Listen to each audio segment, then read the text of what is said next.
Anthony Mason. Highlight reel. Oh, my.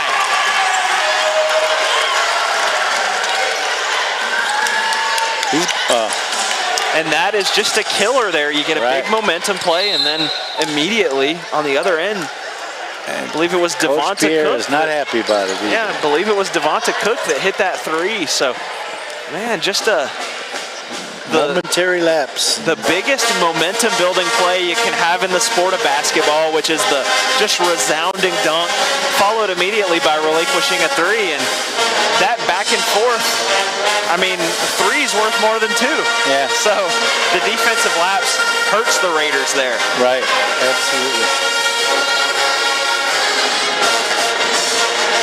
Gaston made that beautiful move, and then Anthony did a couple nice plays. A nice defensive play, then a nice finish.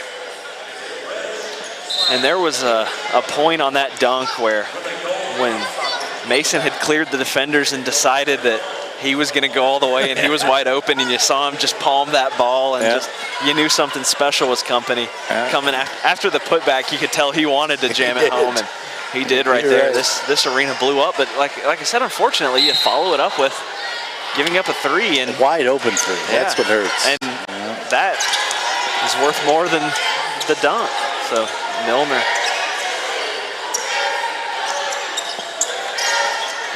Just over 9 minutes remaining. Jake Mitchell, Dirk Dunbar here joining you from Raider Arena, Niceville, Florida. 9 minutes, 16-13, just a three-point game. Milner, no good there. He draws the foul, so he'll shoot two. Maybe these free throws will get him going here. He's had some good looks. He's pretty smart. You miss your first couple outside shots, then you take it to the rack.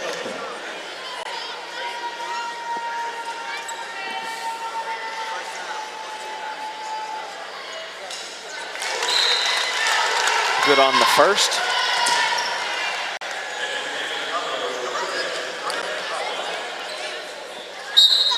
Looks like number 2, Cameron Parker, set to check in for the Raiders.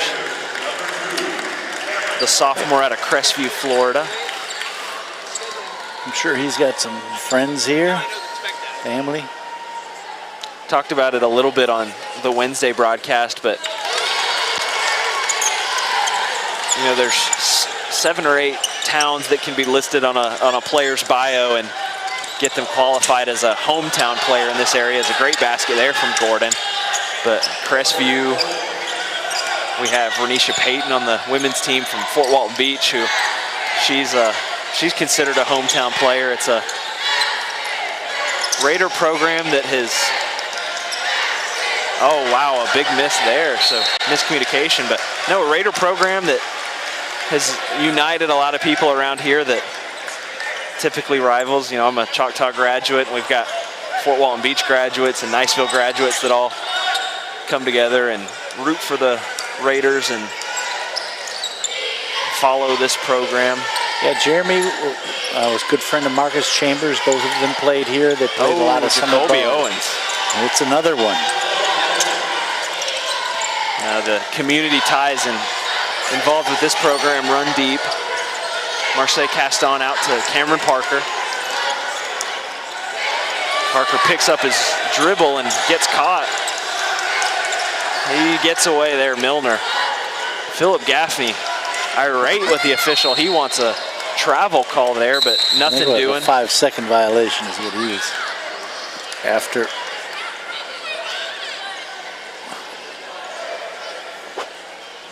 Took a rough spill there. I hope he's okay. Yeah. Yeah, went down hard. Did the Commodore player on that one, number 2, Maurice Gordon. So happy to see him get up there. Yeah, the way he landed and the way that he was down there, it was I think concerning for a second, but he's now up and walking around. So he's going to stay on the floor.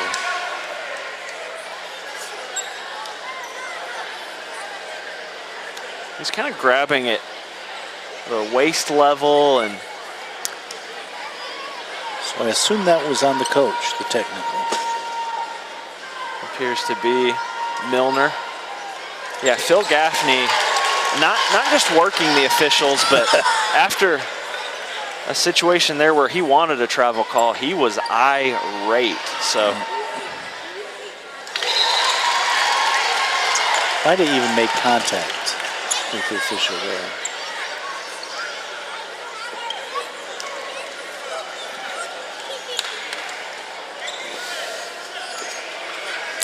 Well, let's see if this gets Milner going. He's had a few free throws now.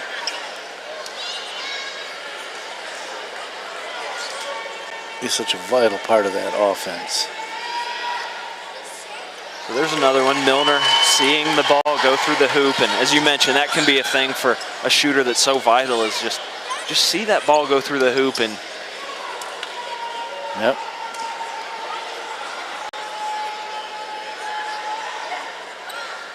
No good there on that one. Rimmed out, not an ugly miss, so you wonder if we jinxed him. if we jinxed him, and if Milner still will be able to refine that rhythm. Those 3 of 4 from the line early on. Holden working on Mason. Barrett, hand in the face on Owens there. Mason goes up and fights for that rebound. Anthony Mason is winning every board that he's involved in early on. Caston loses hands to Mason. Mason dunks at home once again. That's the second slam for Anthony Mason, and just the dish there from Caston, an easy one.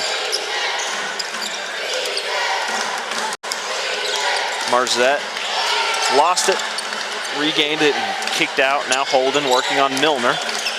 Holden takes short, puts it back up short again, no good. Once again, good on the third attempt there was Cameron Holden.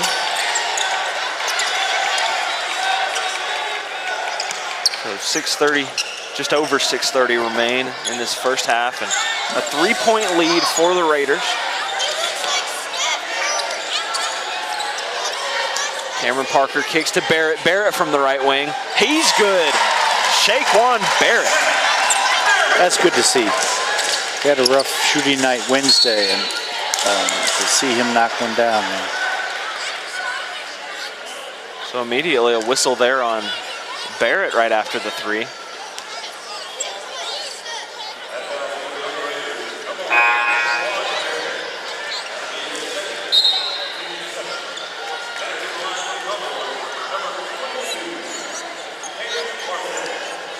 All right, so checking in for the Commodores, number 5, Trevon Mayo, 33, Dion Butler. Marzette shooting the free throws, Pierre Louis in as well for the Commodores. Tutu Chisholm and Indrik Sunulik check in for the Raiders. So Mason takes a seat, and Anthony Mason with a great stretch that he was just played there. For sure, yeah. Shaquan played really well too, so those two, we'll see them back out before too long. Absolutely. Marzette shooting his second. Good there after the roll around the rim. Milner finds Parker, and again the nuisance really is maybe the best way to describe it, because they're not suffocating the Raiders, they're just forcing them to work to bring the ball up the floor and use a little bit more of the shot clock. Sunulik no good there long. Grant Howard bringing it back up for the, Devonta Cook for the Commodores. Good call. Illegal screen there called on Lewis, or Butler, Dion Butler. Wide eye, he does not like that call. And so a stoppage there, he continues to talk to the official. So a timeout, a 4-point lead, 5:47 remaining in this first half. It's been a fast-paced first half, a lot of action here early on. Mason really a big spark there for the Raider offense, but it seems like every time the Raiders get a big play, the Commodores are able to counter with a 3 or drawing a foul and getting to the free throw line, and neither team's able to pull away here. Yeah.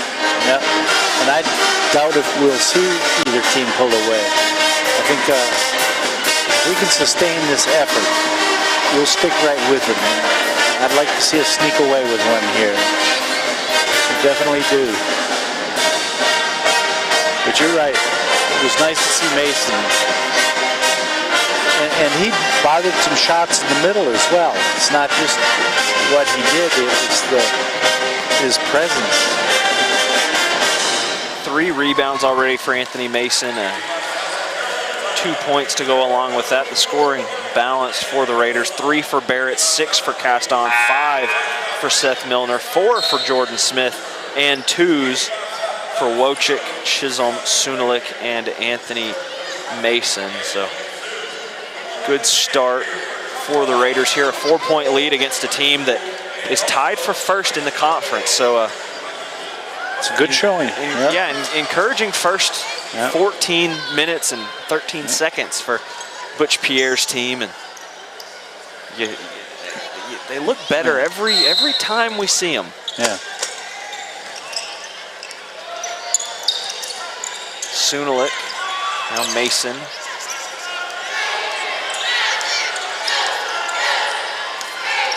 If you notice the extra backboard in the corner there, some malfunctions with the shot clock on the basket in play, so just brought in another basket.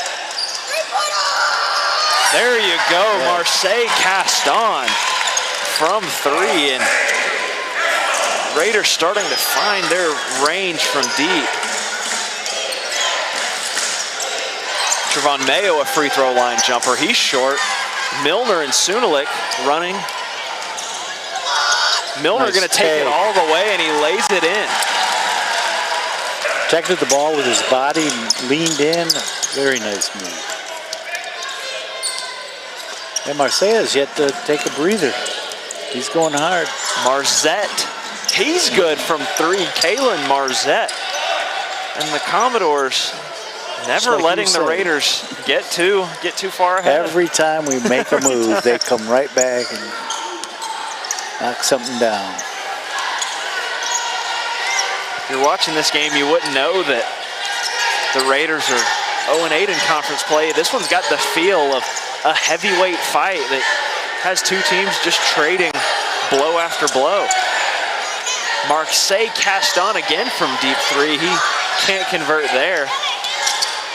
Marzette takes and dishes to Holden.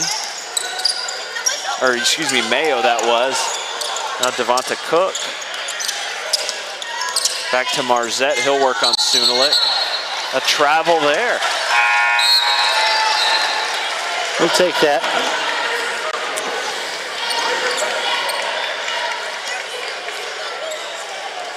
Checking in for the Raiders, number 14, Thierno Kita, the freshman out of Senegal. You look at the freshmen on this team: Caston, Jordan Smith, Tutu Chisholm, Kieta, Sunalik. It's a team that has a bright future in a tough 2020 year of conference play, but they'll be weathered and ready. Absolutely. You talk about a team that's going to have, again, a guard, a big man, a forward, all returning that have played significant minutes. Chisholm working inside. Chisholm, what a nice move there, Tutu Chisholm. Yeah, you gotta love Jordan Smith too. He is just, for a freshman, he is pretty polished. And I can tell you what, Butch Pierre is going to get on the recruiting trail, and he's got a lot of contacts. 8-point lead for the Raiders. Owens, no good there, rebounded by Parker. Parker's getting a lot of minutes. It's nice. Milner at half court, continuing to break the defensive pressure are the Raiders down the court. Off this Chisholm screen is Caston. 7 on the shot clock. Parker pulls up from the right wing. Cameron Parker no good. Chisholm grabs the rebound. So Caston now from the left wing. Marseille Caston once again. 11-point lead after the Caston threes. Milner almost with a nice defensive play, but the Commodores are able to regather. Devonta Cook. Dish inside. Whistle on 2-2 Chisholm. And Derek Harden will shoot 2. It was a nice pass. It was a good play. And Chisholm did what he had to do.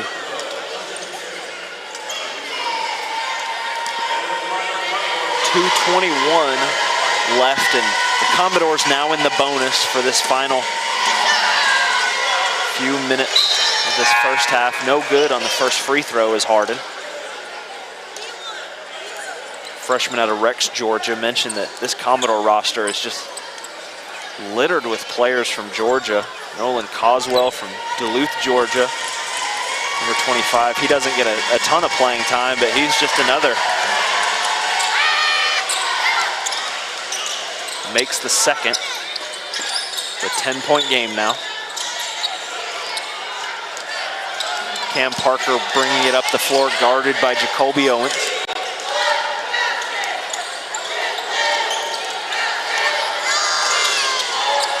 Kieta looks inside to Chisholm. Chisholm working on Harden. Up and under. Draws the foul, so a nice move there by Chisholm. Yeah, very nice. You know, Chisholm Strong. is of the guys on this team physically. Chisholm, he's the guy that just kind of looks like he's on the next level, and you got to be excited about the potential that he has physically. But that move right there, it didn't look the prettiest, but you talk about the technique of being able to get a layup there and draw the foul, and you see Chisholm just growing as an offensive player.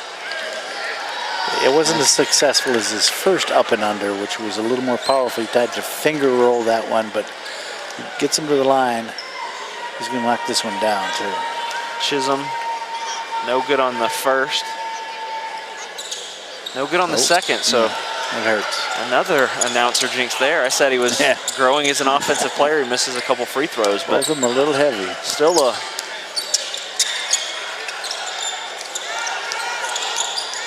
10-point lead for the Raiders. A free throw line jumper banked in by Cameron Holden. Both teams in the bonus now for this final 96 seconds. Keita, nice adjustment by Keita. Instead going to Caston. He initially wanted to go to Milner. That one would have turned into a turnover. Finds Chisholm inside. Chisholm loses it, so now a couple of free throw misses and a turnover from Chisholm. And a foul. Wojcik checks in for Chisholm, so 2-2 will sit until half number 2, most likely. Yeah. Anthony Mason getting set to check in as well, so you're going to have Mason and Wojcik playing together down low. And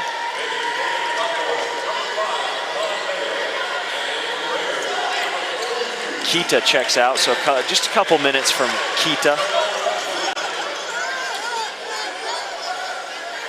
1:21 remaining in this first half. Emerald Coast TV, we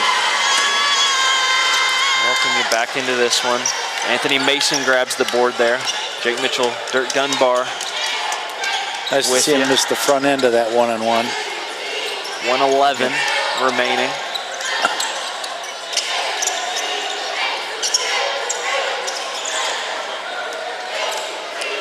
On the shot clock. Off the Mason screen is Cam Parker. Now inside to Mason. Mason pulls up from the elbow. Mason drains that mid-range jumper. He's 3 for 3.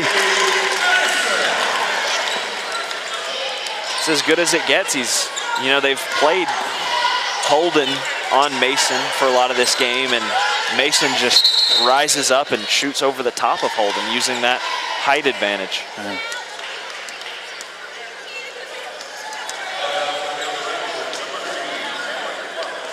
Foul called on Cam Parker.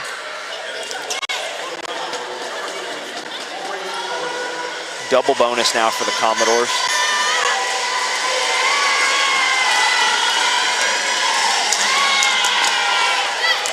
Air ball. No good there. That high looping shot from Maurice Gordon.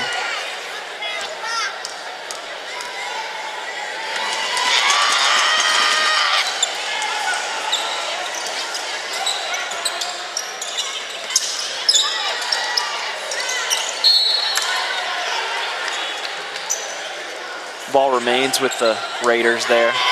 heady play by Caston.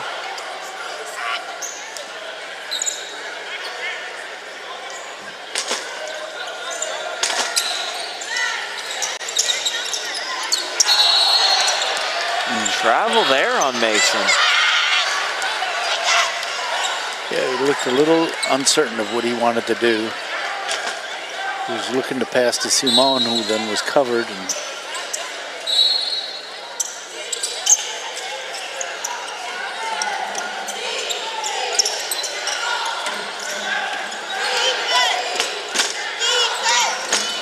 Mason continuing to just go up and grab the rebound, but big turnover there by the Commodores.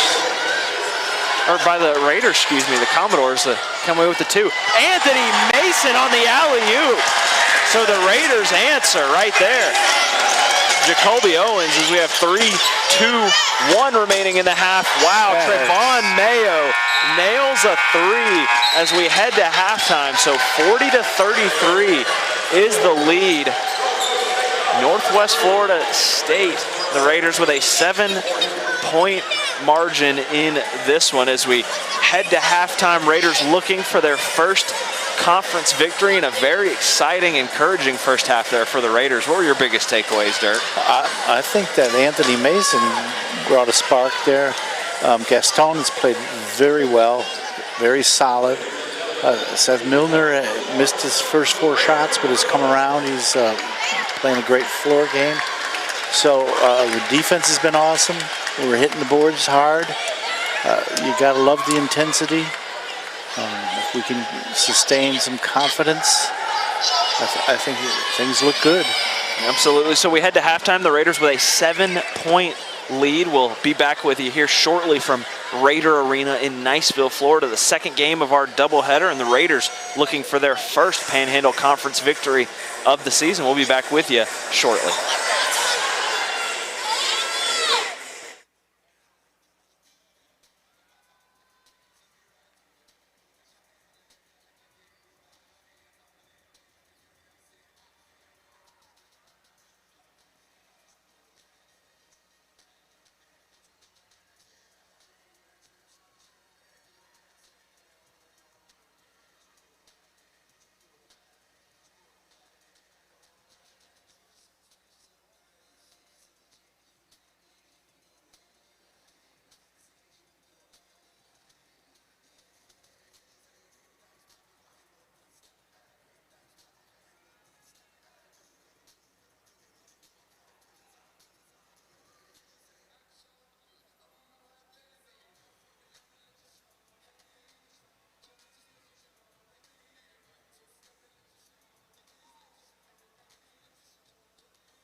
your tournament passes today by visiting the table located in the hallway assigned behind the concession stand in Section C.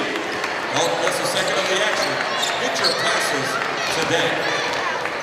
And also at this time, we would like to recognize our special guests for this evening game, the young people of the Boys and Girls Club of the Emerald Coast. Stand up, kiddos. Let us see you.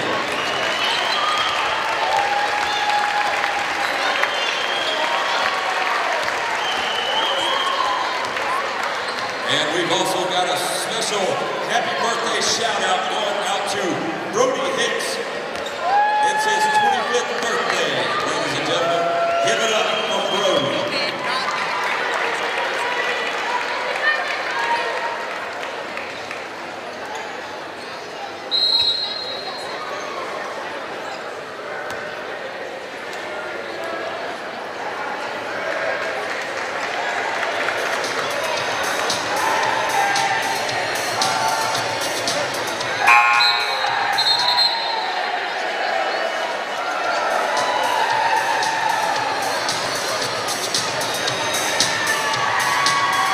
Ladies and gentlemen, we welcome you back in here. Second half of the second half of our doubleheader here, game 2. The Northwest Florida State Raiders have a 40-33 lead. I'm Jake Mitchell. Dirk Dunbar is sitting to my right. Here is we get set for the second half, and the Raiders a 7-point lead, and they've had the lead several times, haven't been able to close it out. So that's going to be the key here in this one is, can the Raiders keep a lead? And yeah, shot clock malfunction there, so missing 10 seconds on the shot clock. So now set at 25. Milner set to inbound. Gives to Barrett. Yeah, the Raiders looking to hold on to one of these leads that they've accumulated. Jordan Smith.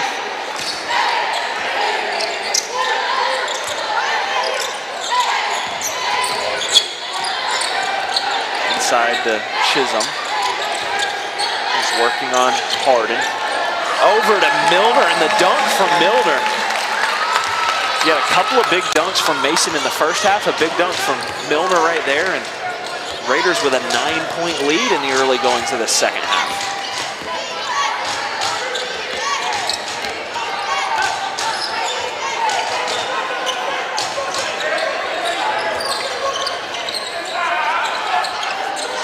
Owens top of the key. Now Cook at the left wing. Devonta Cook is good, so these teams just continue to trade big plays. Picked off there by Owens, and wow, what a great move to be able to stay inbounds. And then he hits the three, man. That's as good as it gets in terms of awareness from Jacoby Owens. Barrett breaks the press. Now Milner, they've got a little bit of an advantage. Milner pulls up from mid-range, good there. Teams continuing to trade big buckets here to start the second half. Jacoby Owens over to Cook now. The soft press we saw in the first half, they're coming out at him hard. And we got to punish him. Great defense there, Milner. Nice. Now the pass up from Smith. Chisholm has to regather. So whistle on the floor. Ball will remain with the Raiders. That's what you're talking about, though. There's Chisholm using his big body right there. 2 quick passes up court, and that's how you're going to break the press, too. So again, we welcome you back in. 18-16 as we remain in the second half as we get rolling. Jake Mitchell and Dirk Dunbar here with you from Raider Arena.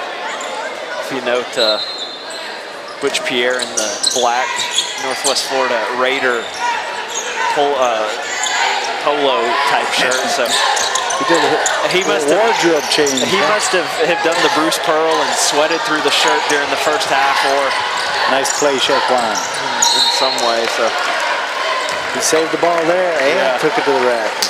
Yeah, he looks a little more comfortable this side. That pass going to be on the corridor. 33, Dion Butler. That'll be his second. Jack Barrett will shoot free throws here. A 5-point lead for the Raiders. No good. I'll tell you what, Butch Pierre has a couple of really good assistants. Nate and Joseph, really good people, and they watch more film than anybody.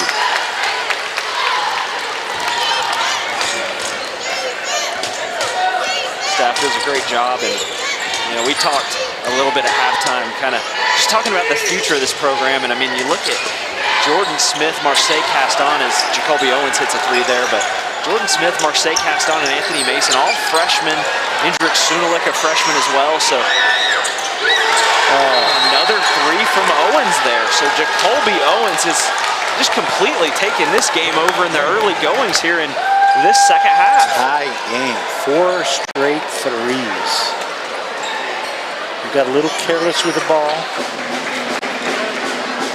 And Owens on one of those threes made sort of the Reggie Miller type play where he gets the steal and then immediately hits the three right there. And almost feels like, what was it, 8 points in 8 seconds that Miller scored back in the day? Yeah. It almost feels like Jacoby Owens just did that. I mean, he has Pretty close. yeah, Sure.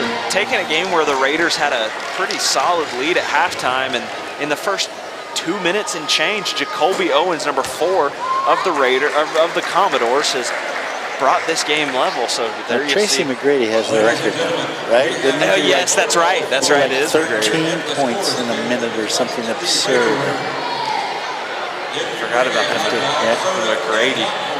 There was Zion recently who had, what, 17 points in like 2 minutes on 4 3-point shots or 5 3-point shots or something like that in his first game back. So needless to say, Jacoby Owens joins pretty solid company with a bunch of points in a short period of time. Yeah, you can see that here. Club, let's see, the completely even is this one. 45-45, and it's the 3-point shot of the Commodores that's really the key in this one. Cam Holden is 3 of 5 from the 3-point line, and Kalen Marzette's 2 of 2 as well, as Caston passes the half-court line. Guarded by Jacoby Owens. Now gives to Milner. Ooh, Holden almost stole that from the backside. Milner takes all the way, no good. Chisholm snatches the rebound. Chisholm with the putback. He'll shoot 2, not able to complete the and one.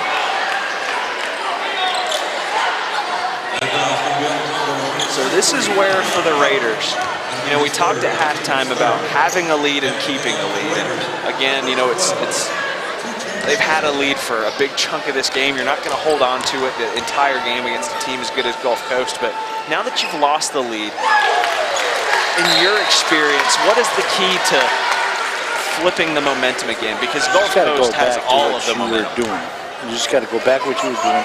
We've had 2 costly turnovers that led to 2 open threes, and then the other 2 threes, you just got to hope he's going to miss because they were well guarded. But again, we're right back to where we are. Here we are. We're doing a little soft press ourselves, three-quarters court. Gulf Coast is playing for a chance. They're tied with Tallahassee, 6-2 record in the conference there.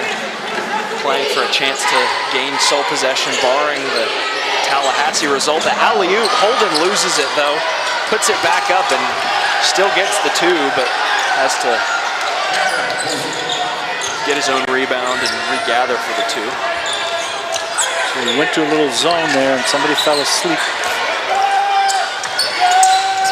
Caston working, he'll take all the way. A nice 2 points for Marseille Caston right there. Jacoby Owens, good take there from Owens, but whistle on the floor, so no bucket there. Yeah, Owens has come alive, hasn't he?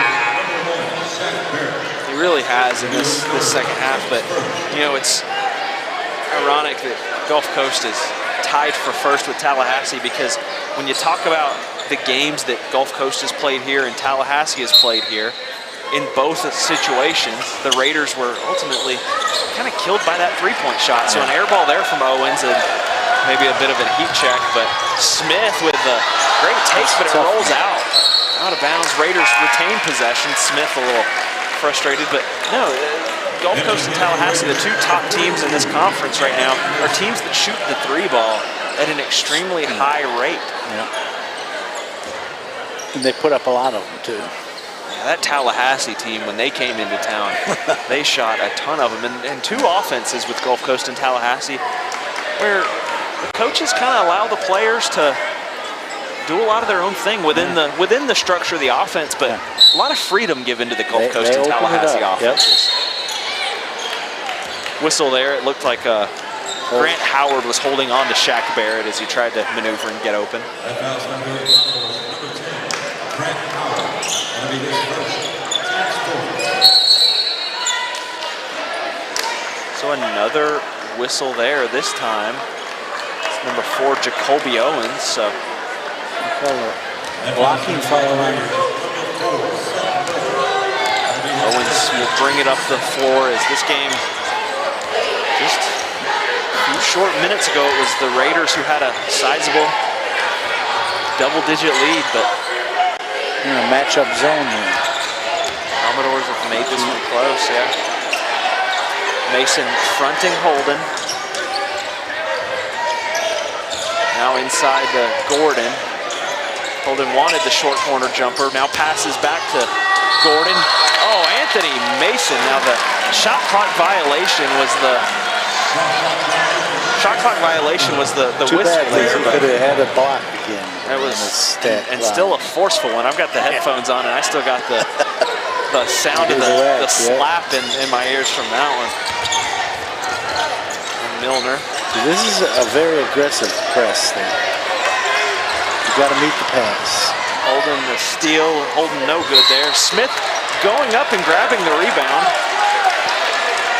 But the whistle for over the back. And Seth Milner.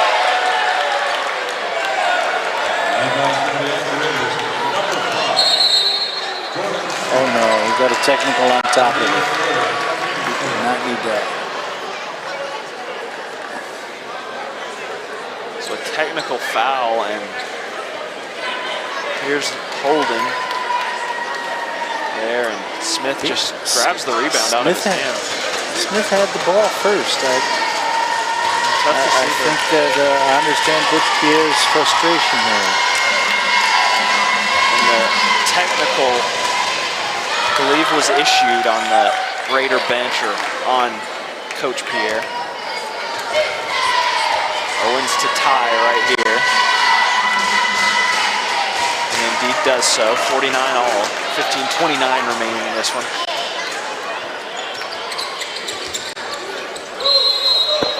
There's Coach Pierre manning the sideline. And again, you see the black polo was in a blue shirt or a white shirt and tie. But there's Anthony bothering another shot.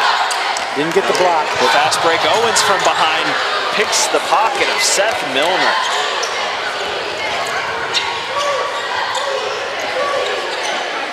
Owens top of the key. He'll pull up. Jacoby Owens. That's good from 3.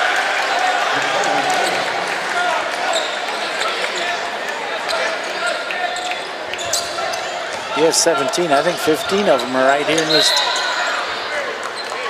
first 5 minutes of this half.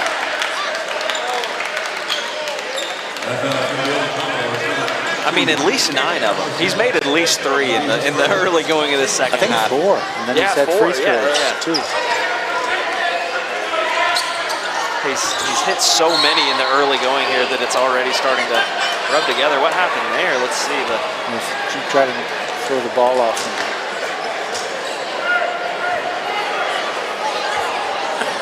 Knock the wind out of him.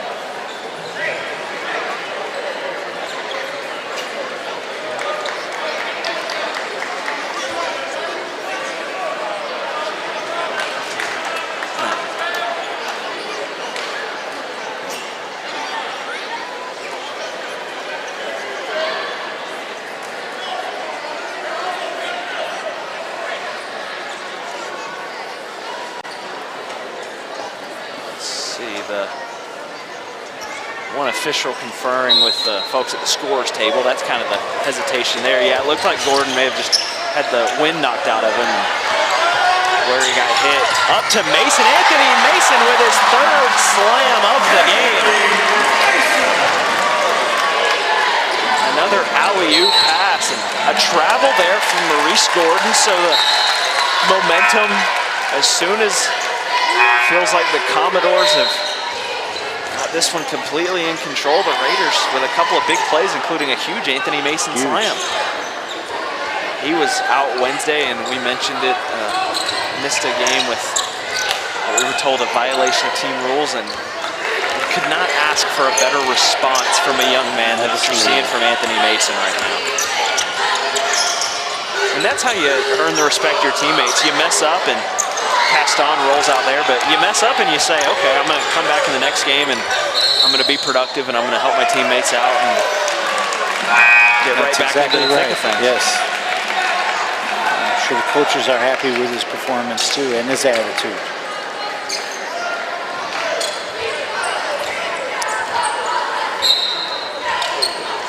Yeah, we relinquished the lead, but we can get it back here. It would be huge.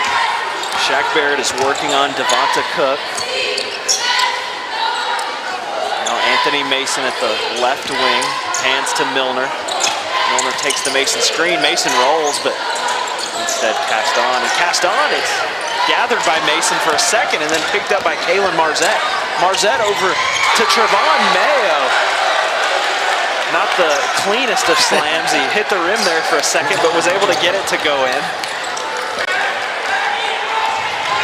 Marseille Caston with a great dribble move, but Barrett just not ready for that pass. Barrett had kind of set up in a spot, and Caston thought he was going to set up a foot or two in front, so the miscommunication there. Yeah. So 51-54, Commodores with a 3-point lead, 13-40. We're just a few moments away from the midway point here in this second half, and the momentum continues to swing back and forth. It was a massive run at the beginning of the half for the Commodores, but the Raiders appear to have kind of refound their footing, and a huge dunk from Anthony Mason has the momentum back level, I'd say. Yeah, it's close. I mean, they've taken the lead, the Commodores, and this is dangerous territory for us because of our lack of success in situations where we need to be confident. I'm Jake Mitchell. He is Dirk Dunbar, and 51-54 the score at the moment, as we'll take a look at the halftime stats and kind of see where we're at in this one, where our footing is. At the end of the day, you know, it's the three-point shooting from Gulf Coast, and man, Anthony Mason has been the spark in this one for the Raiders.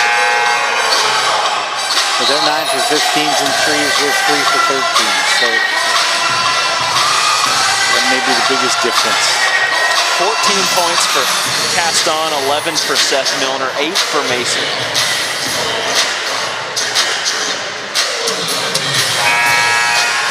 17 from Jacoby Owens, 12 from Cameron Holden on the Commodore side of things. Got 2 more rebounds than they do too. So points in the paint. Points in the paint. Raiders 26. Gulf Coast just 14. So it's an example of how differently these teams operate. But in a 3-point ball game, it's 2 wildly different roads that get us to very similar spot. Marzette working on Sunulik. Cook on Caston, 6 on the shot clock. Cook fires, no good. Smith gathers the rebound.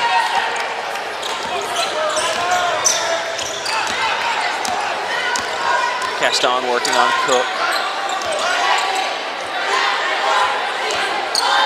Takes the screen, the double screen, Milner. Now hands to Smith.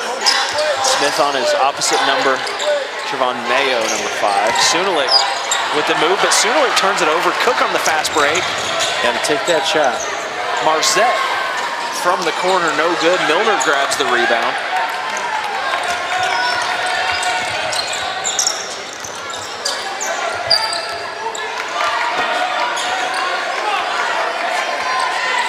A lot of high screens from Anthony Mason. That's been the thing that kind of triggers every offensive set that the Raiders have run here in the last few possessions. It's been the high ball screen from Anthony Mason at the top of the key. I'd like to see him get down the low post a little bit too, to get maybe a chance for an offensive rebound. Mayo left wing. Rims out.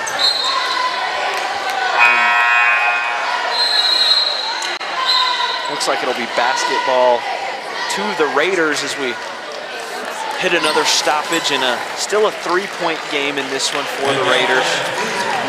Trailing the Gulf Coast Commodores. And Commodores, again, a team that is tied for first place in this conference. They've got a 19-5 overall record. The Raiders at 12-12 on the season. So playing 500 basketball, but it's been a struggle since the beginning of conference play. But you know, this is a series that the Raiders have kind of owned in recent history.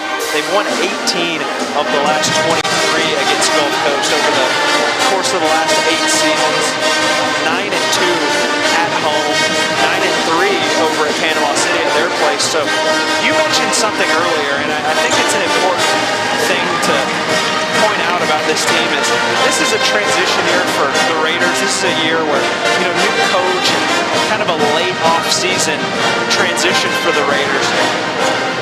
But just because this team is not elite does not mean that this Raider basketball brand is not one that other teams still get up for.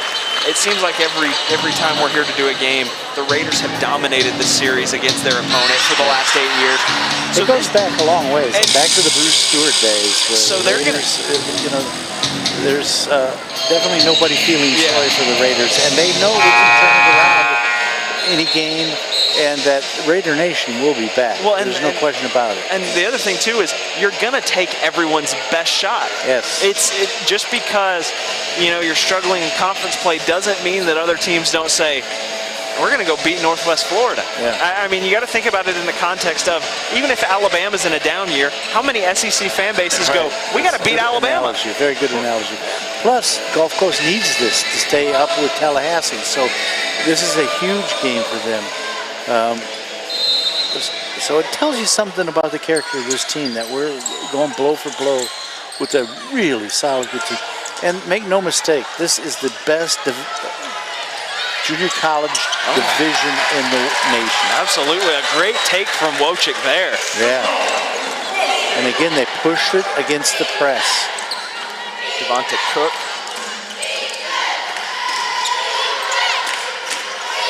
Nearing the midway point of this second half, and a tight ball game once again. There it is, that zone.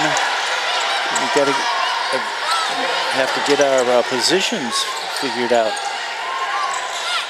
Smith finds Wojcik once again. Wojcik dish to Barrett.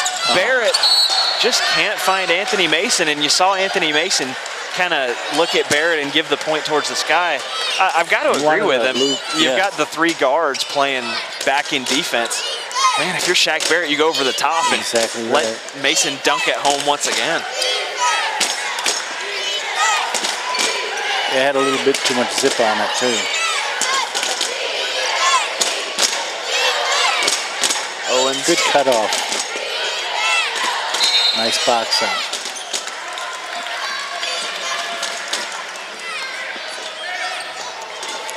That's how you rebound. You put your body into your opponent and then go for the ball.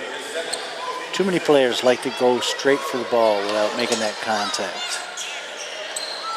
Wojcik now, Milner, as they, every possession down, you've got to put the effort towards breaking that press, and it can wear on you. Wojcik loses it for a second, and then a little whistle. 10:42 remaining, 6 fouls called on the Commodores, 4 on the Raiders, and Raiders now in the bonus with that one. So Simone wanted to say he was shooting. 10:42 remaining, and you're already in the bonus, so it's a good spot to be. 4 fouls on the Raiders again, so they're 3 away from putting the Commodores in the bonus. And too bad. Getting to the line is great, but at the end of the day, you got to make them. You got to make them, especially that front end. It's really painful. And he's a good shooter. We'll check. 8 of 15, so one miss away from. There we made the adjustment. 50%. See that? Absolutely. Wojcik hands to Smith now, but I mean, every game with this Raider team, you look at the free throw mark and you say, well, if you just make a reasonable mark, then you win that ball game. Rebound and a foul. All right. Yeah, Wojcik's been valuable here the last minute and a half. See if he can hit these free throws. Yeah.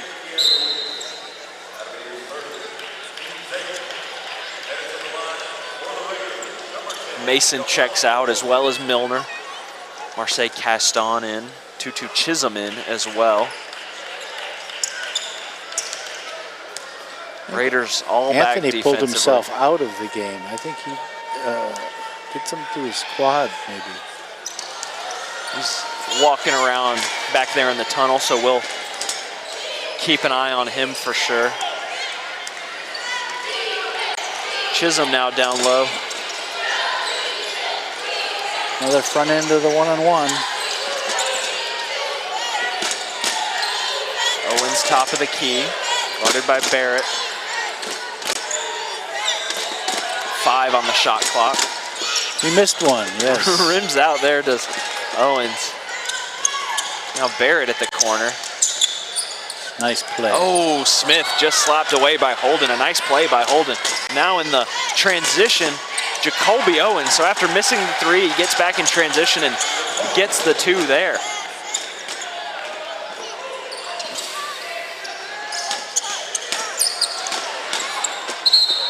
Barrett looking for Smith, went off the foot of Gordon there.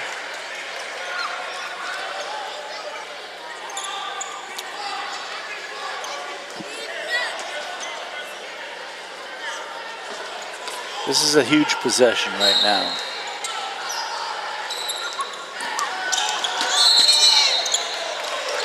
What? Whistle on Barrett. He was in front. I did not see that one. We're not alone here either. You Yeah, can hear the I was going to say, I'm crowd. with the crowd on this one. Not entirely sure what the foul call was there. Owens. Nice little pass there by Holden. What a Very great, nice. great dish to Gordon for the 2. They've gotten 3 buckets out of the 4 times they've run that play. Jordan Smith up to Caston. Nice spin move he puts on. Hands to Nice Chisholm, pass and one. great bucket by That was Chisholm. necessary. Chisholm went up. Something about that play when you watch it. He went up for the dunk. He went up with the one hand on it and made the adjustment to just lay it in. That was, we talked about the evolution of Tutu Chisholm as, you know, as he grows from a raw player to a more fine-tuned, and he's just a freshman. So much room to grow for You gotta love that pass. That look player. off by Caston. It was right on. Nice soft, right in the breadbasket. Just a great finish there by Chisholm. So a chance to complete the end one. Can he hit the free throw for a team that's shooting 50% from the line? He banks it in. It doesn't have to look pretty if it goes in. Always better to be long than short. You always have a Absolutely. chance to get it in. Jacoby Owens now working on Caston. Under 8.5 minutes remaining in this one. Mayo is blocked cleanly. Caston tips it away. Caston gonna take it himself. Oh, Mason. After the foul call again. Mason he's hunting for the putbacks now. He is. He checks out, and he is dapped up blocking. strongly by Tutu Chisholm there as they go over to talk to Coach Pierre.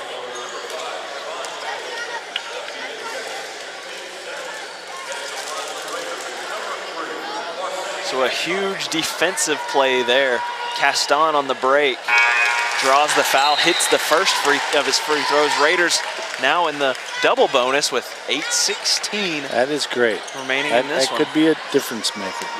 I think that was Anthony's first block, but he has changed at least 5 different shots when they come into the He's making lane. such an impact down low that it's tough to keep up with everything. Yeah. It's kind of like the Jacoby Owens threes. right. It's all a little bit of a blur. Trayvon Mayo now back over to Owens. Owens is the dead-eye shooter.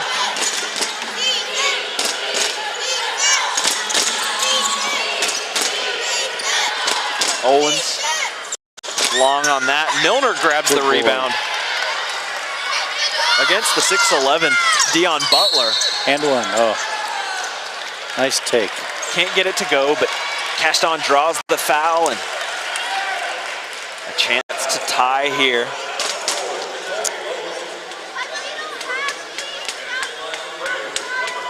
Well, you got to be happy with their effort now. Absolutely. They could have folded a little bit.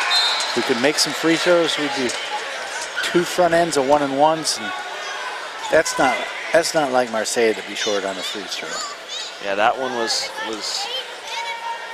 definitely short there. Caston on the second. Sometimes the first is a reminder to kind of get your legs under you and put everything into the second one, and that's exactly what happened right there. Yeah, no, there is no question. And it's no coincidence that one free throw comes up short after a stretch of huge fast break plays from Caston. Yeah. Owens Good looking, defense. Butler hangs on to it. Whistle there, Mason talking to the official. 7:23 remaining, 1-point ball game here. Raiders in the double bonus, still 2 fouls away is Gulf Coast from being in the bonus themselves.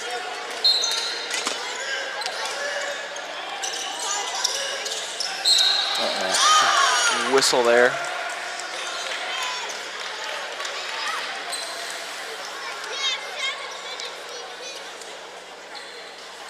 You have to see your man and the ball. It was a case where you had the back to your man and then slipped in between them.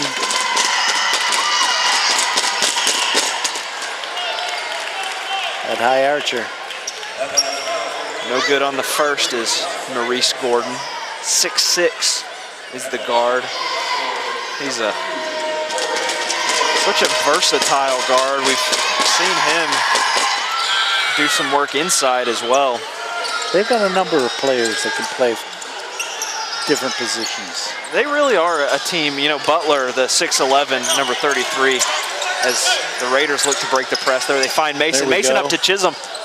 Chisholm spins, draws the foul, so another 2 foul shots, and we'll see if the Raiders can start to knock them down. But no, we were saying that Commodores, outside of Butler, the 6'11" sophomore, who is, you know, obviously a guy that's going to play down low, this is a team that kind of is able to play positionless basketball. I mean, they've got sizes in different places than others, but I mean, every guy on that team almost can play every position on the floor. And, you know, their coach, you got to give him credit. It was like you were talking about before, that he allows them the freedom to, within the structure of their system, to have the freedom to do their own thing, so to speak. Another game that is tight down the stretch here at Raider Arena. 2-2 Chisholm shooting. Gets that one to go once again. So a 1-point ball game now. Devonta Cook crossing half court.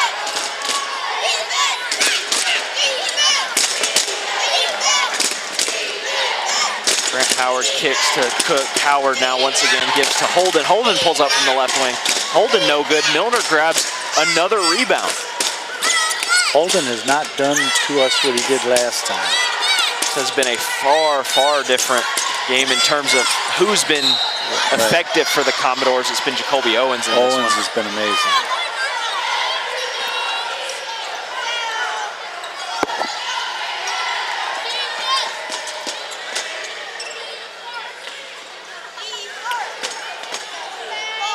A wet spot there, so a little stoppage here. 6:39, 1-point game, double bonus are the Raiders, but they're just not hitting the free throws. 13 of 23 so far in this one, so just a little over 50% and not in.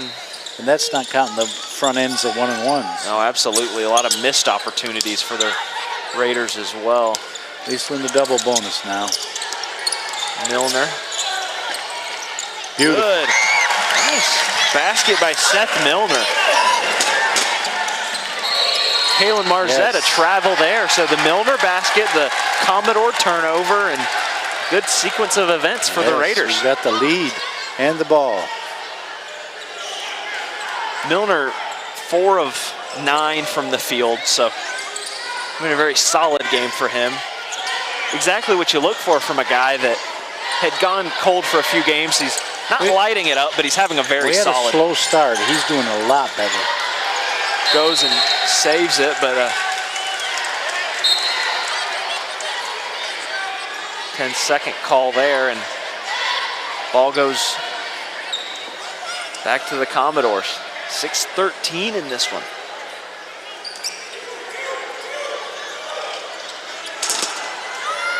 Need another stop. Defense has been really good. Had a couple of lapses there in that zone where they dropped high post to low post and got a couple of easy buckets there, but Mason guarding Holden. Holden not have a good defense. having a strong night. Another miss there, but he does gather the board. Grant Howard is no good. Ball goes off of number 3, Cam Holden. And Holden is down. Similar injury.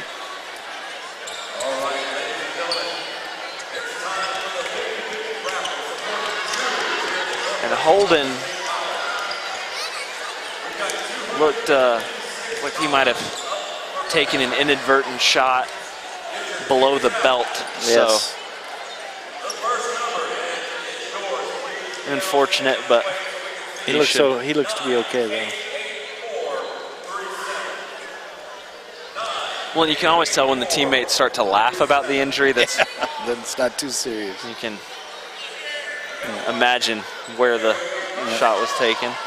5:51 here in this second half, and Thank you.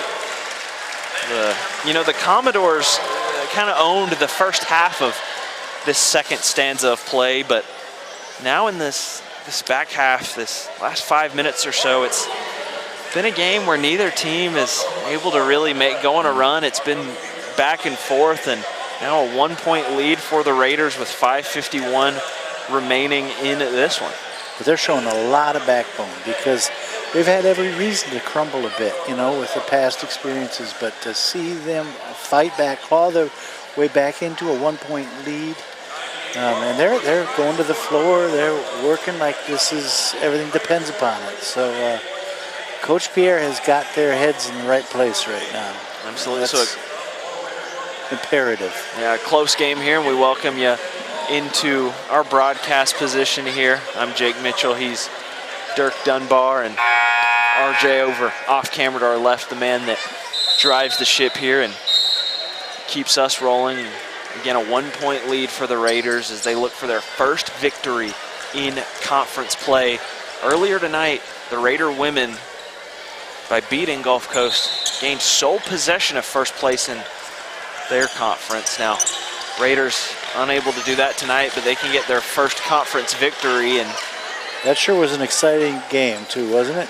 We had a 16-point lead, and Gulf Coast shot their way back into it, and they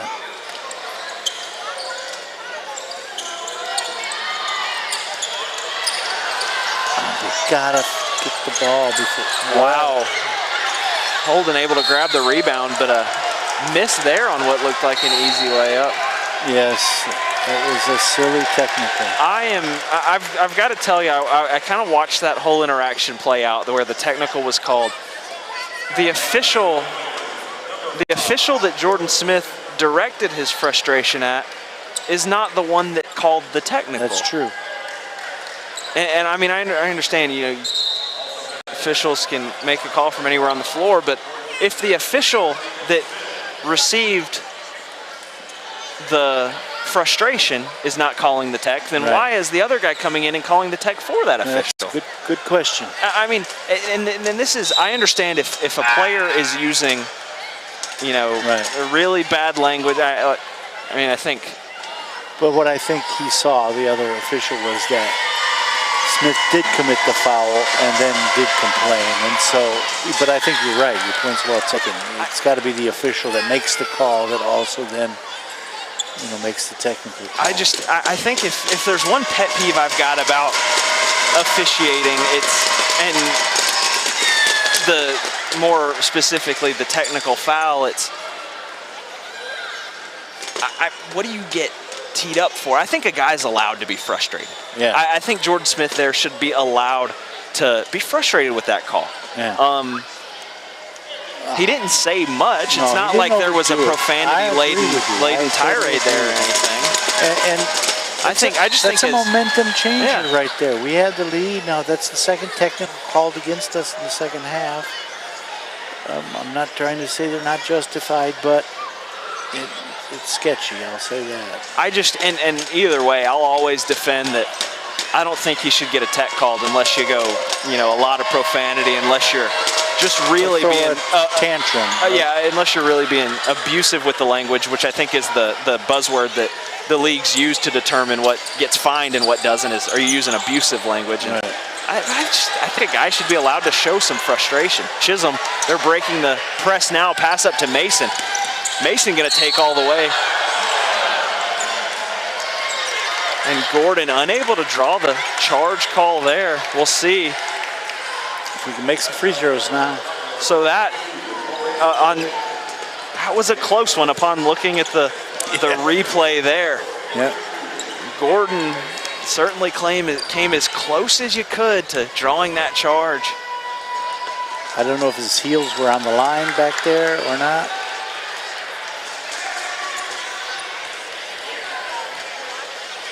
All right, Anthony, knock this one down. We need it. Mason shooting his second. He nails that one. A 2-point ball game now.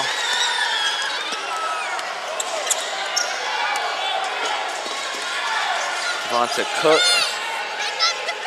The top of the key guarded by Caston. Now Holden. Holden dishes to Gordon. Gordon with a nice give to Owens. And a couple of great defensive plays there. Anthony Mason and Tutu Chisholm, the two big men, nice. the two big The freshmen, Twin Towers just at work. teamed up to block Owens twice right there, and doesn't get much more dominant defensively than that. That's how you protect the rim. 5 on the shot clock. Owens from the left wing. Instead dishes to Holden from the elbow. Holden no good from the elbow. Excuse me, that was Trevon Mayo from the elbow. It was actually Cam Holden that put it back there, and he broke his little cold streak. He has not been scoring at an extremely high rate. Beautiful. How about that move from Marseille Caston? And then right, Shaq Barrett picks it off. Here we go. Barrett over to Philip. Caston. Get in He there. shoots from the left wing. No good, and Owens That grabs would the have brought the rebound. house down. A quick sequence there, but Got the look we wanted. that Caston dribble move to get that layup That was beautiful. That was some special stuff. Yeah. Oh, just bounces in, and Jacoby Owens is Off back the to rim. his three-point shooting ways. He's got 24. Say Caston throws up to Milner. 3-on-1 alley-oop. Tutu Chisholm. Nice pass from Mason. Mason and Chisholm, the Touch pass.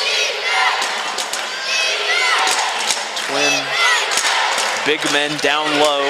Well, we got an exciting one here, Jay. It's going to be a photo finish. 3:45. This crowd has come alive here. 3-point game. Holden working inside, looked to draw the foul, overshot it, got his own rebound and put it back. A great play by Holden there.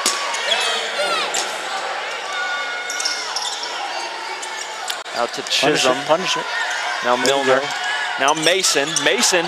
Nice hesitation by Mason, and then he slams it home. We got a ball game.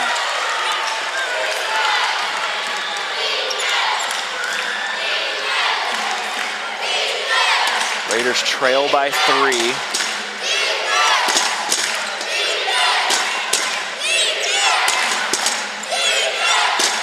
Back in that zone.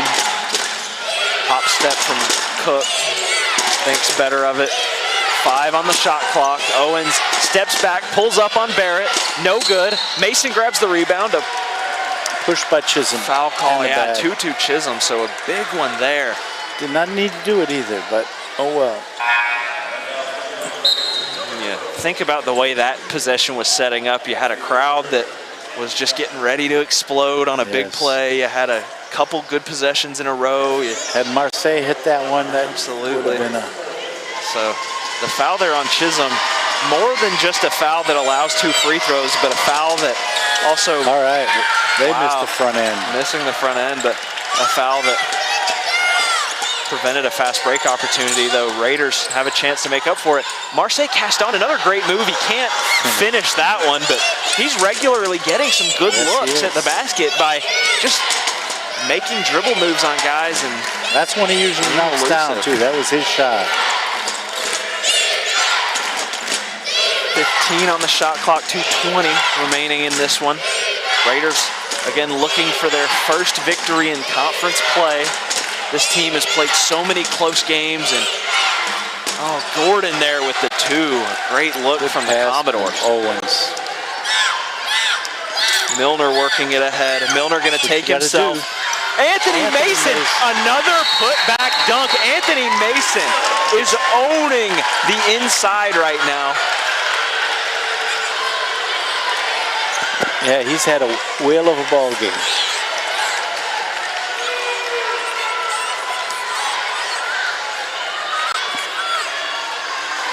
What is the call here?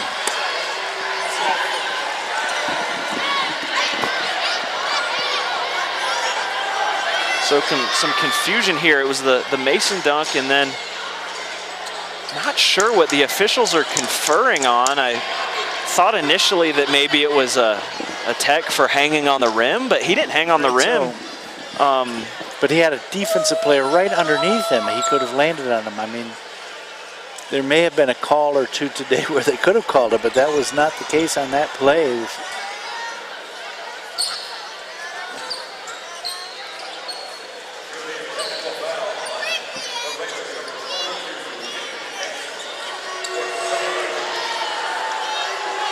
For celebration. Oh my. So It wasn't okay, even hanging on the rim. That this is another. That's the third technical, and this is, in my mind, the worst of the 3. So I understand it's the Raiders, and I understand that they've had a couple of these go against them. And we haven't, in any of our games that we've broadcast before, we haven't had widespread technical foul issues. But I go back to what I said after the Jordan Smith, just showing frustration after a foul call. Or emotion. Right there, A little bit of Anthony emotion. Mason dunks the ball. He flexes. He flexed no different than in game 1, the way that Tatiana Jones, when Tatiana Jones would convert a basket, she'd flex. Her and Raven Peoples would talk down the floor, and the battle would continue. I just don't understand why college athletes, why grown men. Well, he didn't intimidate. He did not put it in front of the face of the Exactly. Commodore player. I will never grasp, as long as I live, how we're calling fouls on and penalizing grown men for getting excited about what they great do. play. Yes. I can understand, again, a tech. I can understand a tech if you're going flaunting overboard it. on the. If he was flaunting, if he went into the face of the Commodore player Yeah. that he dunked on, that's different, but he did not. Or, He just flexed. I'll go back. One of the most notable moments of the college basketball season was the Kansas State brawl. If a guy's on the ground, you can't stand over him. No. You know, I think there are That's some exactly right. boundaries. Yes, absolutely. But I go back to, man, I think that athletes, and especially athletes that are grown men that are not playing peewee, I don't think you should be penalized for showing some emotion, for getting excited. I agree, Jay. Something I will never understand about the sports world. Never. Well, it seems so arbitrary, the calls, because it's natural to celebrate or to pump up or to. That's part of getting momentum. That's part of the flow of the game and energizing your teammates as well. And to take that away, I mean, it's and when it's arbitrary, when it's called, it's really difficult. it's not pee-wee. We're not trying to teach lessons of sportsmanship. We're here to win basketball games. But I mean, it could very well be the difference between the game. Those Exactly. points. Exactly. Again, I mean, if you're dropping, a ton of profanity, if you're standing over a guy and looking down at him, that's always going to cause trouble. But a nice response. We come back with a steal. All right. Whistle there, so Anthony's got 2 shots.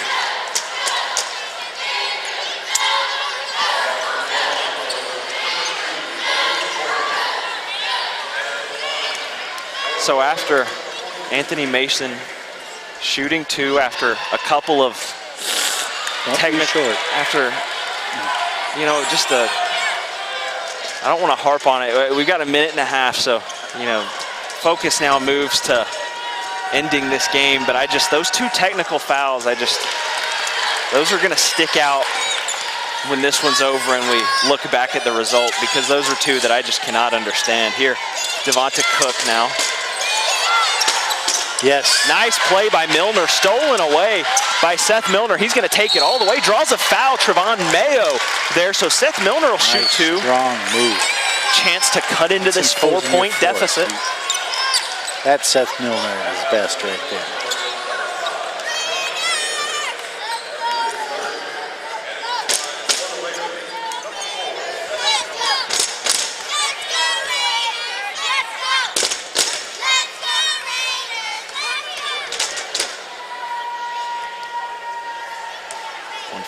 Remaining. Both teams in the double bonus, a 4-point margin. Milner nails the first, so now just a 3-point game. Chisholm and Mason back for the Raiders, and those 2, the combination has worked well for them down low, especially defensively. But even in the fast break, as Milner hits the second, a 2-point ball game. But Mason and Chisholm have timeout there.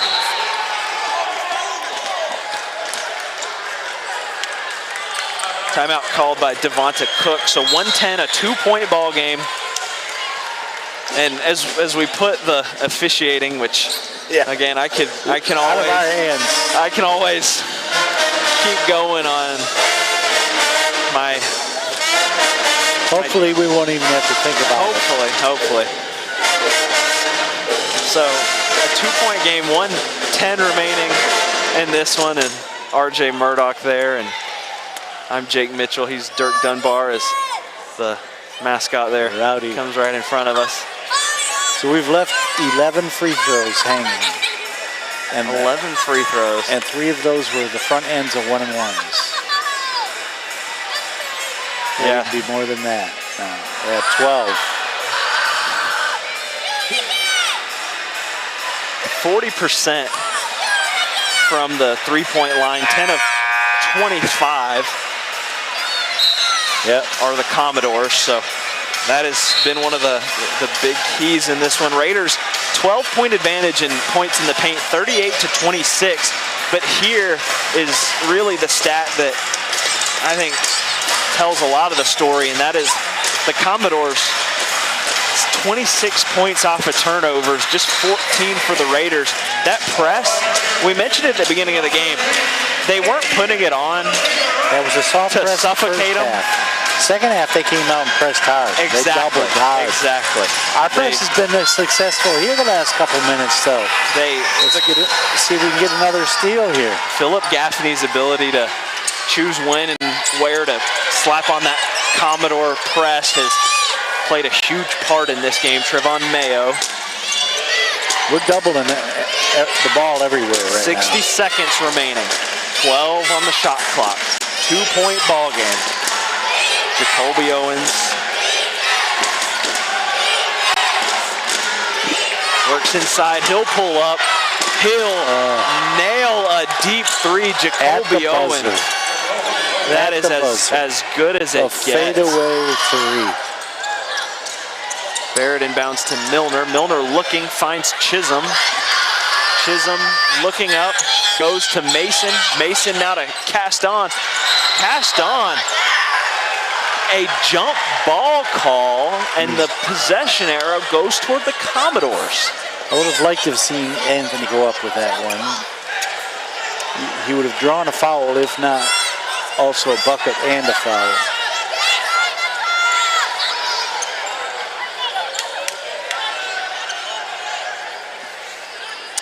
That hurt. Yeah. Mason, I guess, the better chance to finish the bucket.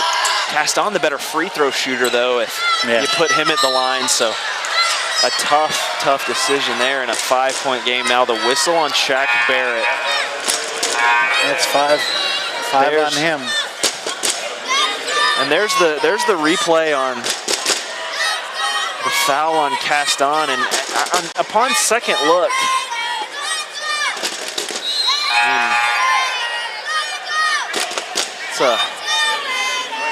it's a tough one, a close call there, and the question becomes really, what is the perspective that the official has on that call? And from his angle, may have looked different.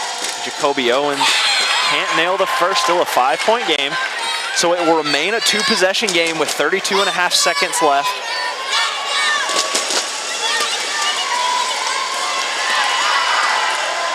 Oh, he missed Owens both. misses both. Still a chance for the Raiders. Seth Milner dribbling up the middle. Milner takes. Blocking foul. That one was close. A valiant effort from Trayvon Mayo. The Milner basket almost goes in. So now it becomes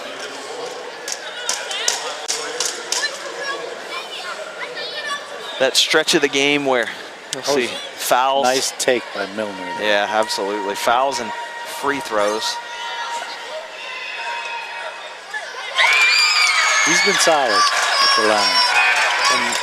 And 24 seconds trailing by 5 and now 4. It's a moment where you expect to see a lot of frustration on the Raiders, but I don't see a ton of frustration as much as I see we're still looking for a way to win this game. Yes, absolutely. And that's another thing we've talked about with this team is they go for the steal right here. They've had trouble winning, but they haven't had trouble playing until the 0-0 on the whistle. Another foul call, Caston there. Butch Pierre does not like the call either. He didn't like it, Seth Milner didn't like it, and neither did Caston. It's been just in the interest of, solely the interest of pointing out tendencies. It has been this official, the bottom of the screen, that has made both of the technical foul calls. It was this official at the bottom of the screen that came over and made a technical foul call for the other official, and it was he that made that foul call there that Butch Pierre and none of the Raiders liked a ton. So yeah. 21.4 remaining. Outside looking in, but there's still a chance.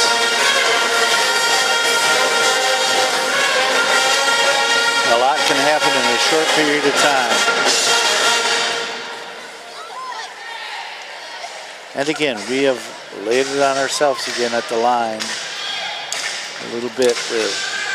21.4 remaining in this one, and it's another just tough situation for the Raiders where they've had a lead, they've had a big lead, and down the stretch they just don't have enough to finish off the game, and it's just a 4-point game, and this one is over by no means. But man, there's a situation where earlier in this second half, I mean, the Raiders could have pulled away, and earlier in the game they could have pulled away. So having to play from behind late is just it's tough.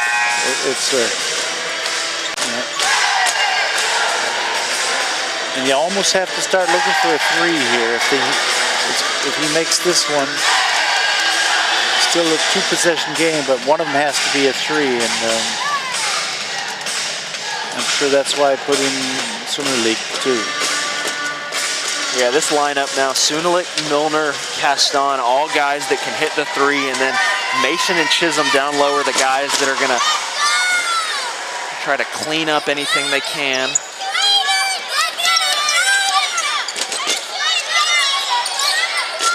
Milner.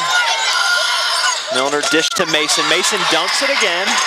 So a 3-point ball game with 12 seconds. Now Trevon Mayo and the foul from Tutu Chisholm. Good play.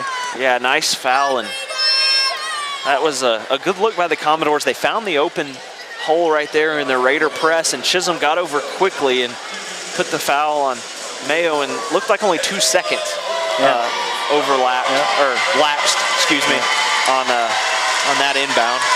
Wojcik set to come back in. Another 3-point shooter.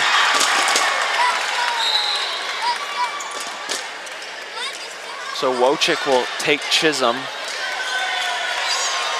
Yeah, Wojcik a little more versatile. He's able to shoot the free throw and make the three along with get on the glass. So Wojcik definitely need to get a three up. Yeah, Wojcik in for Chisholm. 3-point ball game. Misses that one, so the Raiders still have a chance. 8 seconds. Wojcik dribbling down the floor. He loses it, but a whistle there.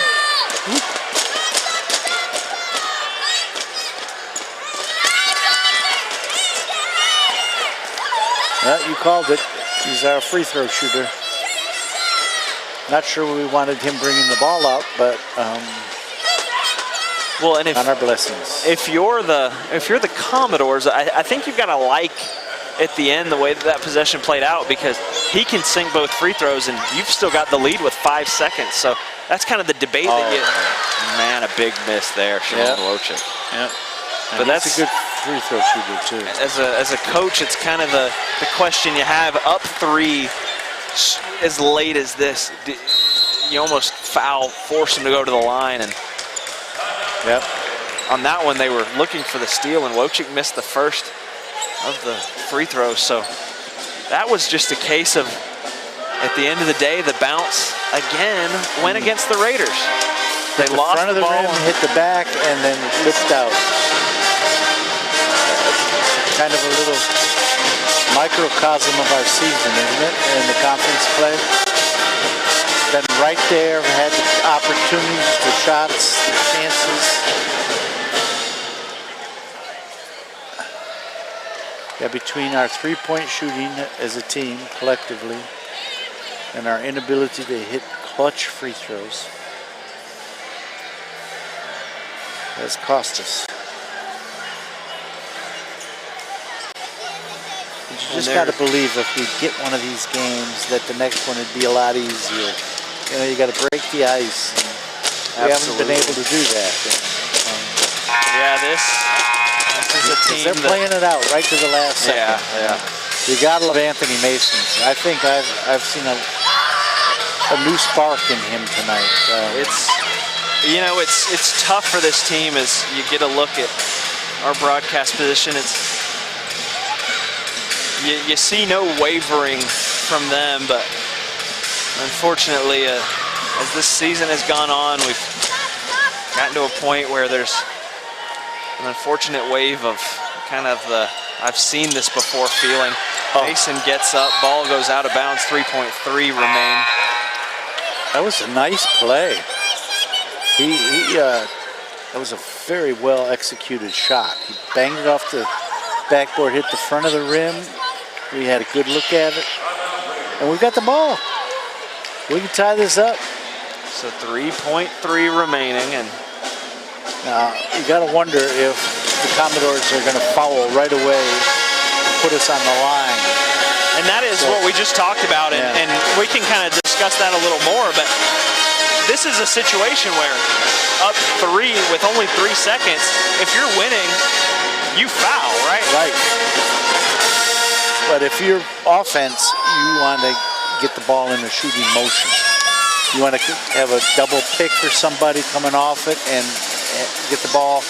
It's important to get a pass in the chest area in a shooting position so you can go right into the stroke so you can get fouled on the 3-point shot. Absolutely. This is where, and you just saw Butch Pierre, and he's kind of drawing something up in the Raider huddle. But this is where, whenever you hear people talk about great coaches, it's often how good are they at inbounds play. Yeah. Because the sign of a great coach oftentimes is, can you draw up the right inbounds play? You always hear people say it about Brad Stevens. You know, the sign that tells you Brad Stevens is one of the best guys in the NBA is that the Celtics are so good on the inbound play. 3.3 seconds, trailing by 3. Butch Pierre can't go out and take the shot, but he can draw up something that gets a guy open, and we'll see what he has drawn up. Because again, you've got to imagine that Gulf Coast is going to try to foul here. I guess you're going to see Caston come around the court. Caston looks like. Nope. 5-second call.